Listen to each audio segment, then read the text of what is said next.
Three, two, one. Yo, what's going on, Arkansas Razorback fans, SEC fans everywhere? How's it going? How you doing? Where you been? How about that game? Let's do this right. We got to do the yo, right? We have to do this correct. Okay? We got to do this right. We just beat Kentucky. That's how we roll. We do it like this. For those of you that are new, 3, 2, 1. Yo, what is going on? There we go. That's so much better. So much better. Thank you. What a finish for the Razorbacks tonight, beating Kentucky at Rupp. Haven't done that in a while. 2014, the last time Arkansas beat the Wildcats. Which Judd is it that's the diehard? Is it Ashley Judd or Jennifer Judd? One of the Judds. I so wish she was there because I remember her. Well, we remember her. You know who I'm talking about. She was terrible. She's awful. We got Bobby MFing Bones. All right? Judd can I don't know, can just Judd off. I so wanted her there, but just to zoom in on her face as Arkansas.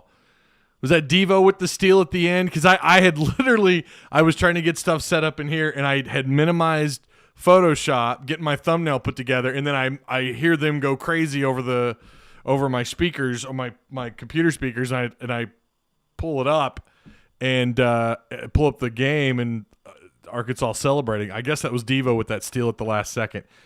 That was fantastic. And then I saw a quick replay, but you can't see the number. And I'm trying to look. I actually had my phone in my hand. I'm trying to look who was that? Wow. What is it with these dramatic finishes between Arkansas and Kentucky? What is the deal? I'll say this. Arkansas, we know that they needed that rest over the weekend. I don't know that you win without it. Kentucky, honestly, probably played some of their best basketball of the year tonight, and Arkansas still found a way to get the dub. Ashley Judd, that's right. Thank you, Hoyt and Rusher. I get them all mixed up. There's 15 of them, right? Fishman with the $5 dono. Super Chat is enabled.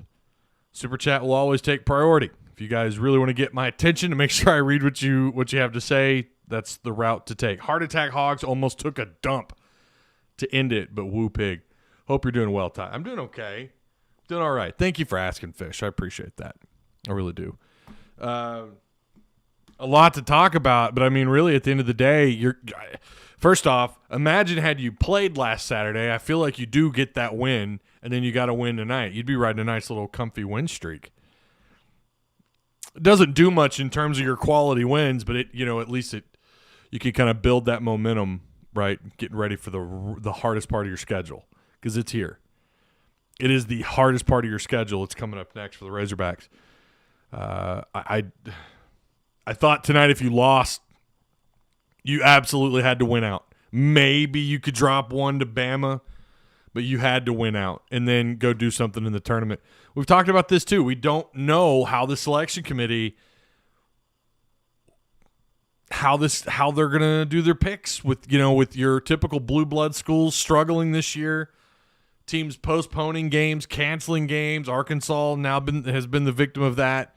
So that's one probably less win on your resume. Not that it's a big one, but still, I mean, a win's a win.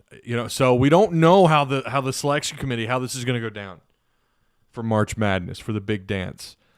But you have to look at this through the lens of any other year. If you're Eric Musselman or anybody on that staff, if you're a player, if you're a member of the media, if you're a fan, you have to look at this through the lens of a normal year. And they cannot afford to sit any of these games out. I kind of felt like in the first half, Arkansas had a hard time finding momentum. Of course, Kentucky, by the way, one of the worst three-point shooting teams in the country. I think they finished north of like 50% shooting outside. That's insane.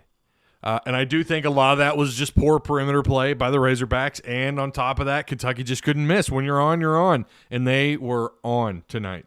Kentucky was just impressive. They stayed in this game. It looked like Arkansas was going to pull away. They got up to, 10-point lead. It looked like, oh, here we go. Kentucky's getting sloppy. It looked for a solid chunk of this game. The Razorbacks were running circles around Kentucky on both ends of the floor. But then Arkansas would turn the ball over down low or shot selection there in the second half got really nasty. Shot selection in the second half, I don't mind missing a couple of threes, especially when you're doing pretty well yourself out there. I think Arkansas was shooting north of like 40%, which is also damn good. But then I think they missed 2 or 3 in a row threes, and then they started trying to do, they tried to stretch the floor in the paint. I feel like a lot of the shot selection in the second half, or at least for a good chunk of a few minutes there, was just terrible.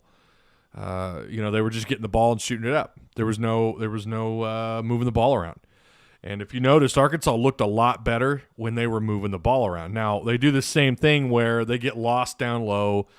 I don't know why they do this. It's either Tate or it's JD Notae. Someone tries to drive the lane, and then they do some no-look pass to Jalen, and nobody's anywhere near the pass. Or it goes over their head or over their shoulder because they're not ready for it. They just look so lost down there around the rim still.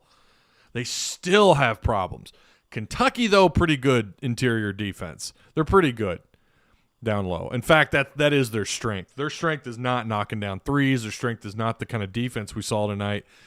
If you go back and watch, I've watched them play a couple of times. I've felt all along like Arkansas is better. What was the spread? Was it the spread a point? Was it that the spread? Holy crap. Who took that bet? Wow. Arkansas exactly by a point. So I felt like Arkansas was the better team. I just had a feeling even when they were up 10 with how hot Kentucky was, they haven't shot like that. And that is par the course, right? For the Razorbacks to have to deal with someone who's really bad at something, but then that team figures out a way to make up for that, and they just shoot out of their minds. That's exactly what happened tonight. I mean, Kentucky just defied all reason tonight with their shooting outside. It was incredible. Their perimeter shooting was great. Let me pick up on chat here really quick. Everyone seems to have their best game against Arkansas regardless of the other team's record, right? Right? Do me a favor, guys. Like. Let's get those likes up. We have almost 100 people in here, and we've got like 15, 16 likes. Come on now. 17. There we go. Bump them up. Bump up the likies. Joe with the $1.99 super chat. Would you swap Muss for Nate Oates? I like the way they. I really like the way they. I love the way Muss coached tonight. I love the way he coached tonight. I thought he was, he wasn't losing his shit. Pardon the language. He wasn't losing it. He was coaching every possession, especially there in the second half. Cal really took over. I mean, that guy was coaching. You could hear him screaming over every pass. He took over the second half for Kentucky. But I think Musselman ended up, I don't know if it was anybody out-coached anybody. It was more just about the effort on the floor. I think that is what ended up. That's why you won this game. The effort, the energy by the Razorbacks. Oh my gosh, they played well above their normal. Well, I shouldn't even say that because honestly, Arkansas's been pretty physical this year. Jalen Williams is not afraid, man. He wants all the smoke. $1.99. Thomas Nunley says, "Let's get the likes up." There you go with the 41 likes. We can keep it going. I loved how jacked up their fans got at the end. I think we broke Jimmy Dyke's heart. I don't know if you guys could tell. I think he was heartbroken that Arkansas won this game. I don't know. Yeah, let's go to the stats. Let's look at the numbers here really quick. If ESPN, sometimes we have some issues here with ESPN. Here we go. All right, we're not going to get minutes played, but we are going to get just what they did on the floor.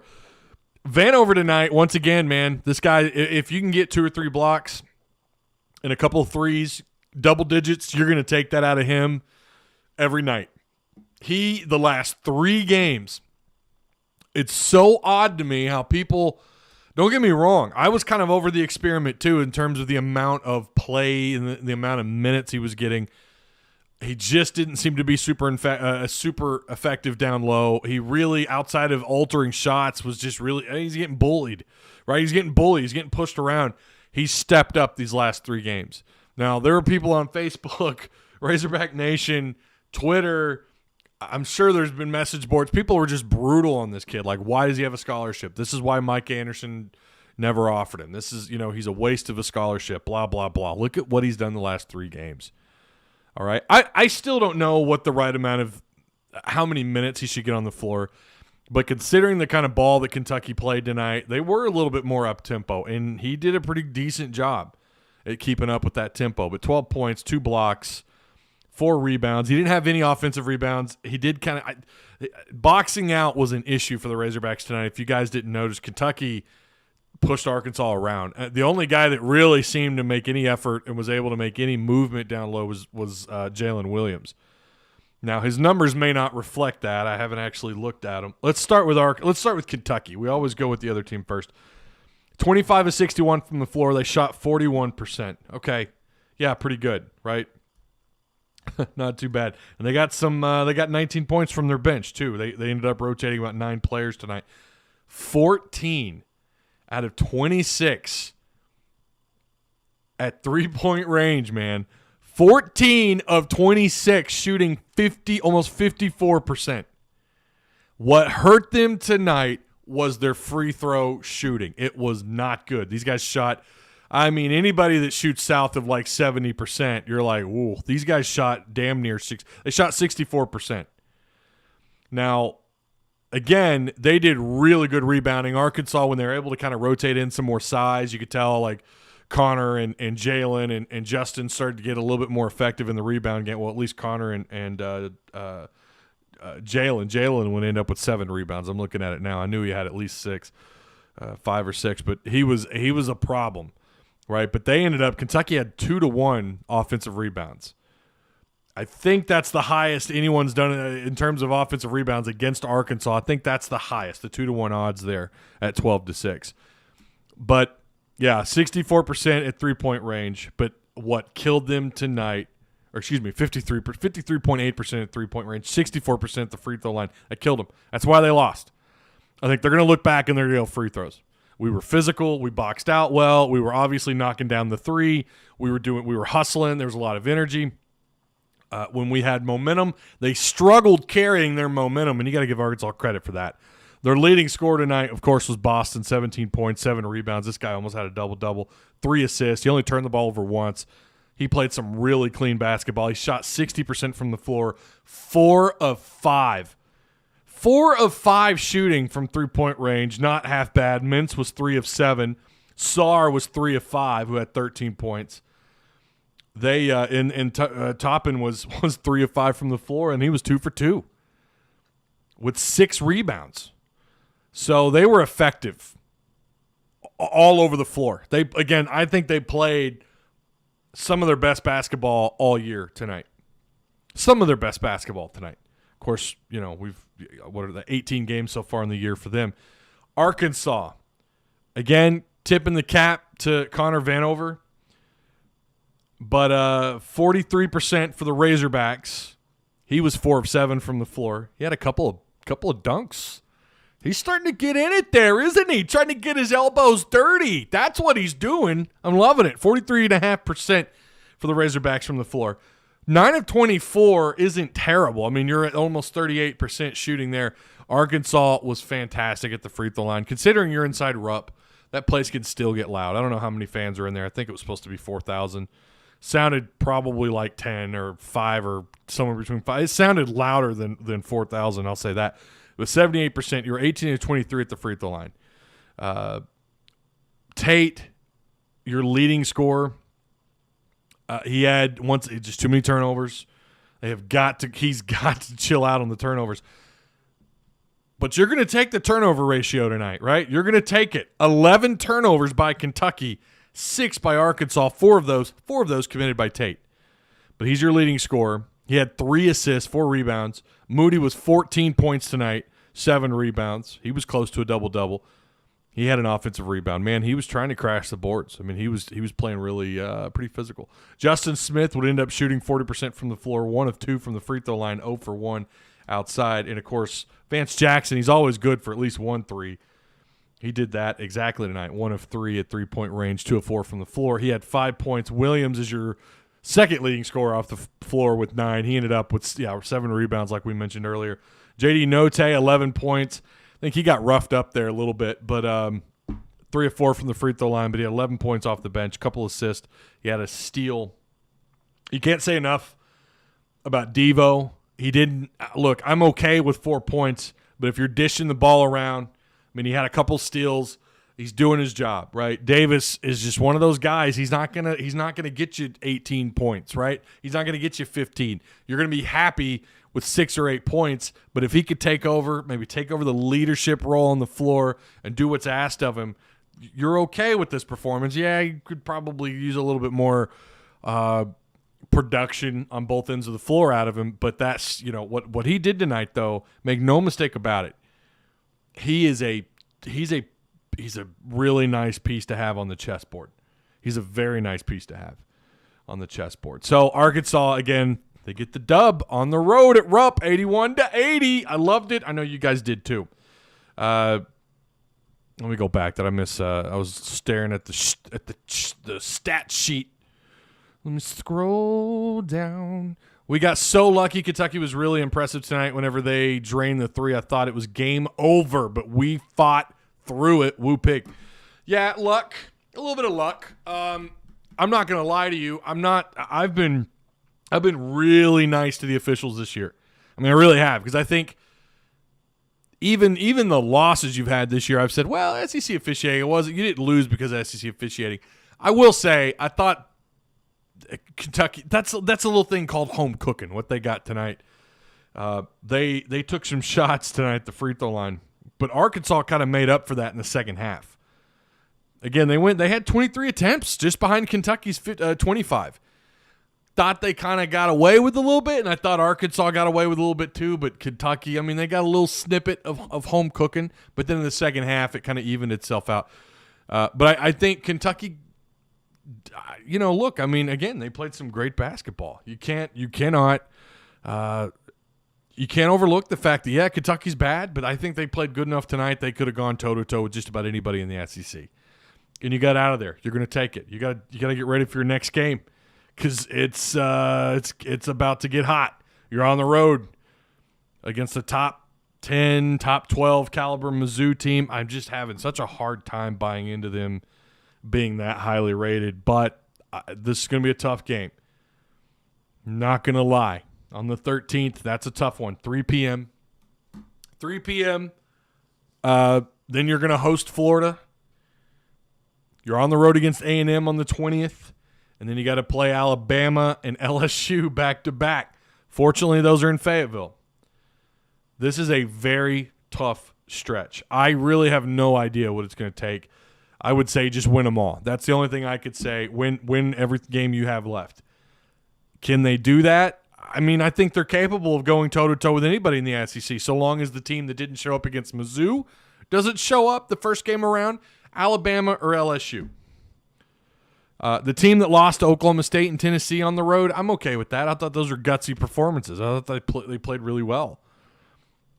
But I'll take those teams too, right?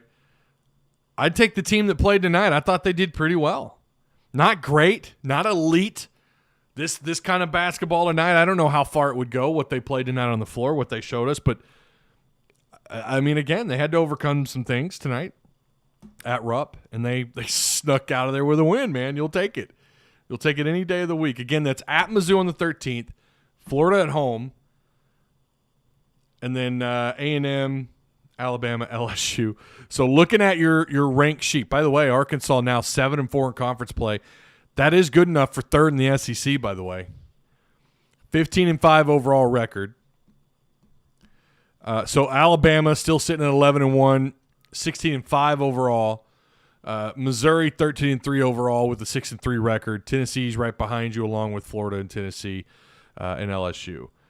LSU's kind of come back down to reality a little bit since they played Arkansas, but they've still been pretty good. Alabama is the true, like, if you could find a way to beat both of those schools and Florida, holy cow. If you win out, yeah, I mean, I think you're in. What is that? 16, 17, 18, 19, 20, 21. 21 wins in a COVID year. I don't know who you'd be matched up with week one in the SEC tournament, but you get a win there, and then I think you're a lock. I don't know. We just don't know how the selection committee is going to work this year. All right, let's scroll on down. Jay Williams. Oh, where'd it go? Uh-oh. I lost it. Okay. Huma Kavula. Ty, did you see the Hunter Woodhall interview? If so, what did you think? I did not. I did not see that interview. Woohoo, no in-person school tomorrow. Nice. Very nice. My brother gets happy every time Jenna, he's a teacher too. Nice. Yeah, you guys are excited about that. Damn, that's a tough 5-game stretch. I'm telling you, that is a really tough 5-game stretch for Arkansas. It's keep slamming the likes. We're at 54. We're at 54 likes. Let's keep them going. Don't forget, Super Chat is on. Devo brings the energy, kind of like Clinton McDaniel. Oh, man. We're gonna go way back again, aren't we? I think we have 3 for sure wins left. Well, I don't disagree. I think you've got. I mean, Florida is winnable. I think they're all winnable for Arkansas. The only one truly that I look at and say I just don't know is Alabama. They're I mean. They've looked really good. I mean, they look the part of a deep NCAA team this year. They look like someone who could go on a deep run. LSU has looked that way at times this year. Florida has at times this year, but Missouri, I'm just not. I don't know. Are they good enough to run Arkansas out of the arena? Yeah, they are. If the bad Arkansas shows up, the team that showed up against LSU and Bama, my God, I think Fayetteville High could run them out of Fayetteville. That was some of the most disgusting basketball. They give up these huge deficits early on. They get off to these slow starts on the offensive end. They look lost. They look like a bunch of chickens with their heads cut off in the first half. And then against Alabama and LSU, because of all the firepower they have, bought and paid for, Will Wade, LSU, money bags. You couldn't claw your way back in. So again, luckily, you get Florida and Alabama and LSU all at home. So we'll have to wait and see with the selection committee. And I'll say this. I thought tonight if Arkansas lost, I was already prepping as I was sitting down kind of typing out notes and stuff. I was prepping like I don't know, because now you have to win out because of this loss. Even though Kentucky played some great basketball tonight, it's still a disgusting loss because of how bad they are this year. So you'd have to overcome this loss while also gaining a high quad win, right? You always talk about these quad 1 wins. So I don't know. And can the same be said, like, you're on the road against A&M and then you're on the road against South Carolina? How things stack up at that point in the year based on who you've lost to before and who you have coming up are going to matter. A&M and South Carolina, these games you cannot overlook. You can't overlook any of these games the rest of the season. I said this back in December. You cannot have an ugly January because it sets you up to where you have to, you're in a difficult situation towards the end of going into getting ready for March, getting ready for, SEC tournament and then obviously March Madness. So, and that's kind of the situation they're in. I'm not going to lie to you. It would be nice to have that A&M game. For some reason, I thought you had an extra win there. I thought this would have been a 4-game win streak, but it would have only been a 3-game win streak. I forgot you had Oklahoma State a little while back that you dropped 81-77, but before that you won 3 straight, right? But then you go back before you beat Auburn in a tough, well-fought game, a game that you won 75-73. You played 2 of your ugliest games you've played all year to LSU and Alabama, both on the road. So, yeah. Again, you play like you did against Tennessee on the road. You play like you did tonight. Going back to really most of their wins this year have been pretty good wins. I think maybe that that win against Auburn. I don't know. I thought that was one of those wins. It's like a win's a win. You had a couple of just kind of wins, right? Ole Miss was kind of like did that team that played against Ole Miss that night, were they good enough to beat anybody else in the SEC? Probably not, but they did because Ole Miss is not exactly great. I mean, they're not terrible. They are 10-8 on the year, 5-6 in conference play, but so you're going to be able to position yourself pretty nicely if you can win these next two. Holy cow, at Mizzou in Florida. Yeah.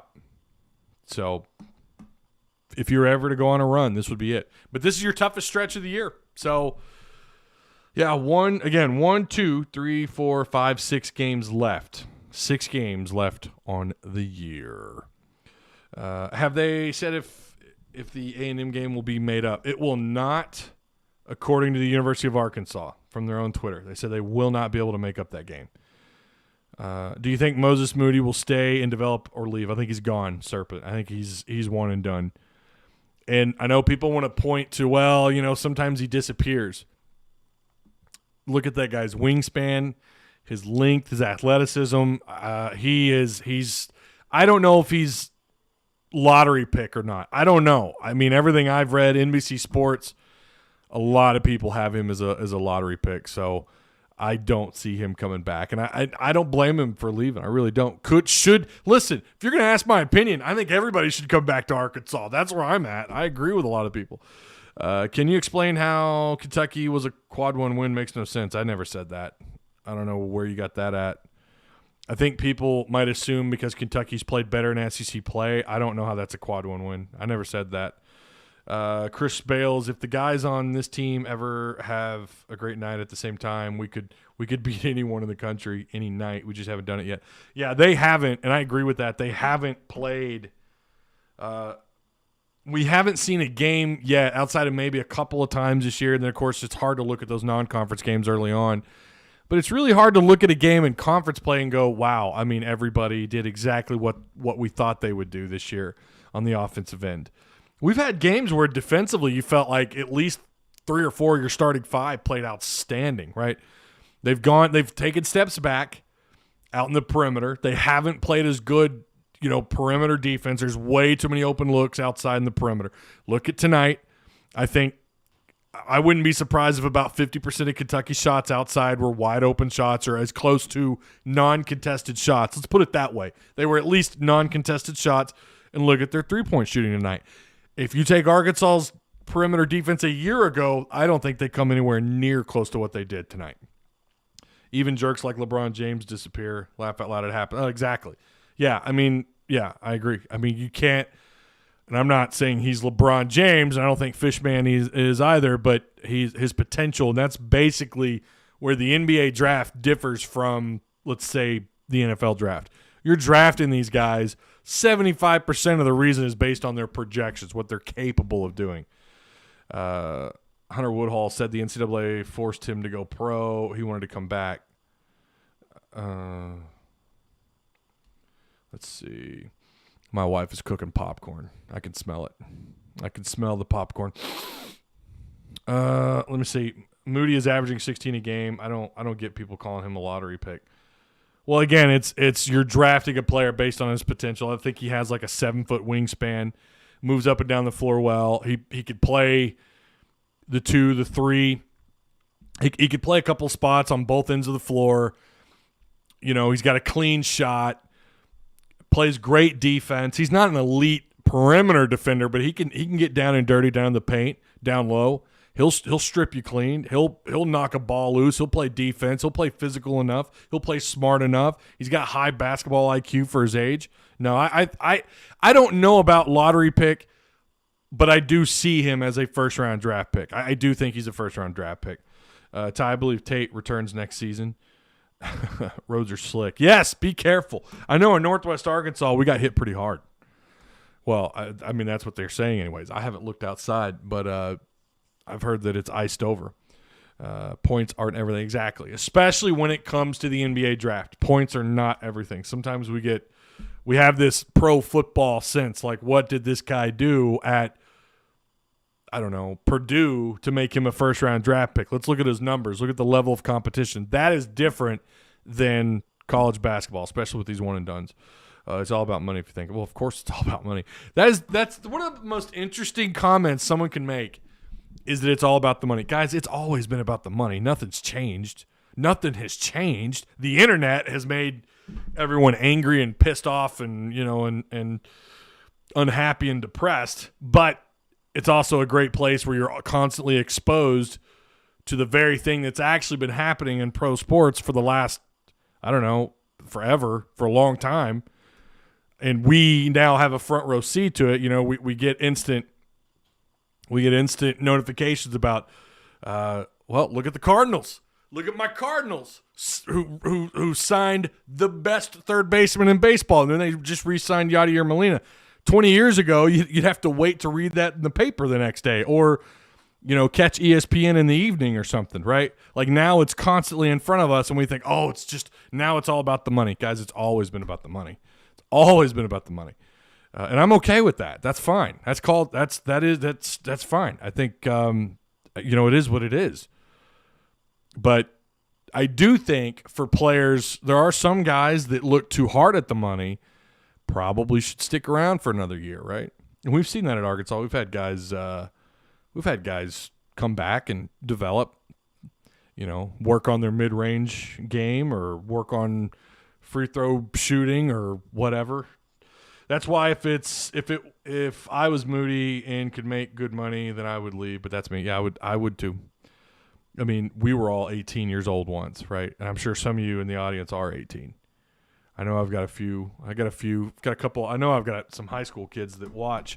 Look, I was 18. I'll tell you right now what I would do. If I'm projected a first-round pick, I'm gone. I love the Hogs. Love the Razorbacks.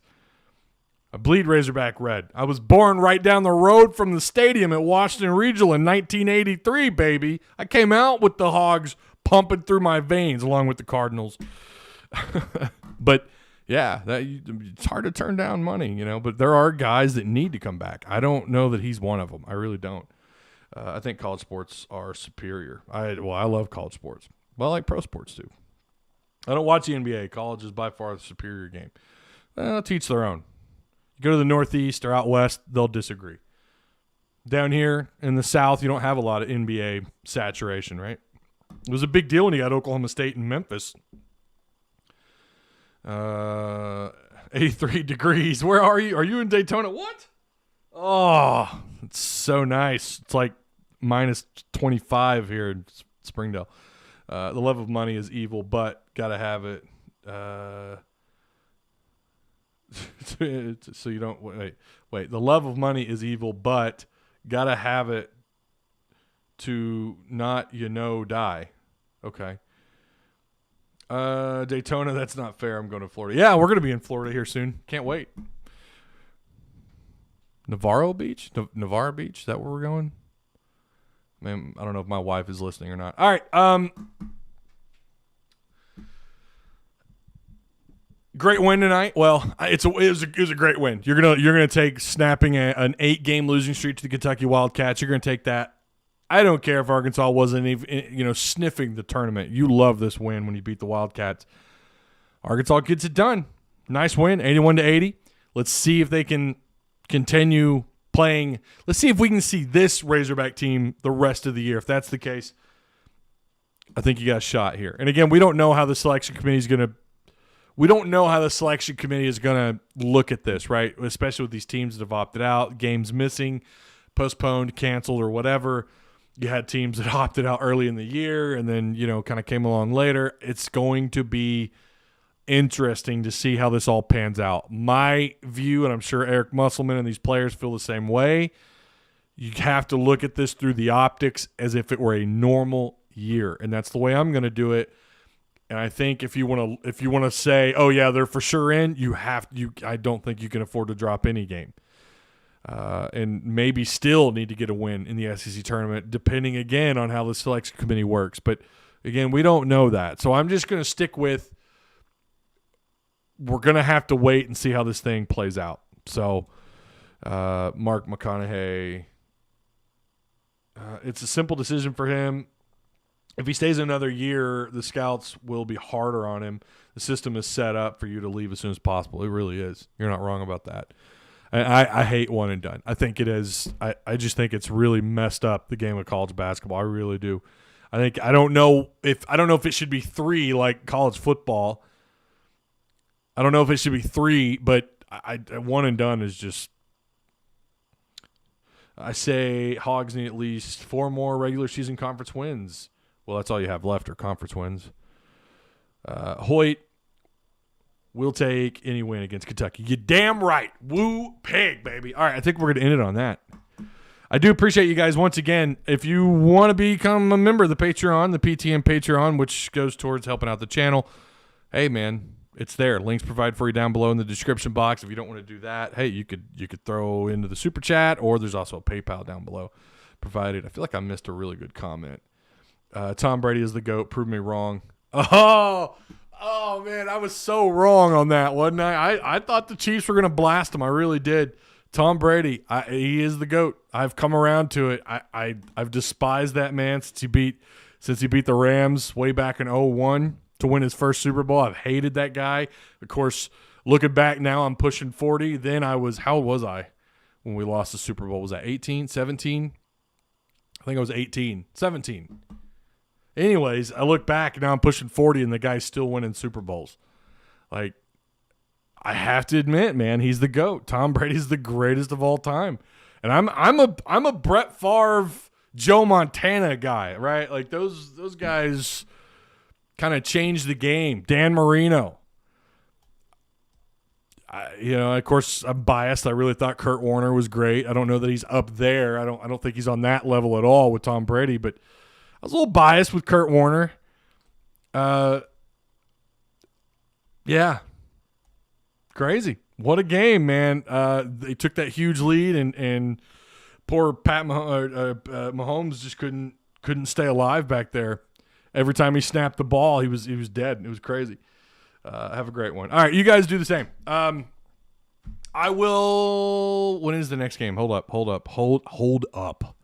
When is the next game? I said the 13th, right? When's the 13th? That's Saturday. What am I doing? I'm telling you, they've switched these Tuesday, Wednesday rotations, and it just, with Super Tuesday. So 13 game's going to be early. I should be available for the post game. If not, you'll know. Notifications went out tonight. I got notifications on like all my YouTube accounts because, we've got the, all the different accounts in this house, my girls and everyone. And I'm glad notifications seem to be working tonight. If you could tell with the amount of people that were in here, so that's great. Hopefully they're around Saturday. But I should be live for the postgame on Saturday. Hopefully Arkansas can pull off an upset. I don't know. We'll have to wait and see. All right, Woo Pig. I'll see you guys around. Have a good one. Go Hogs.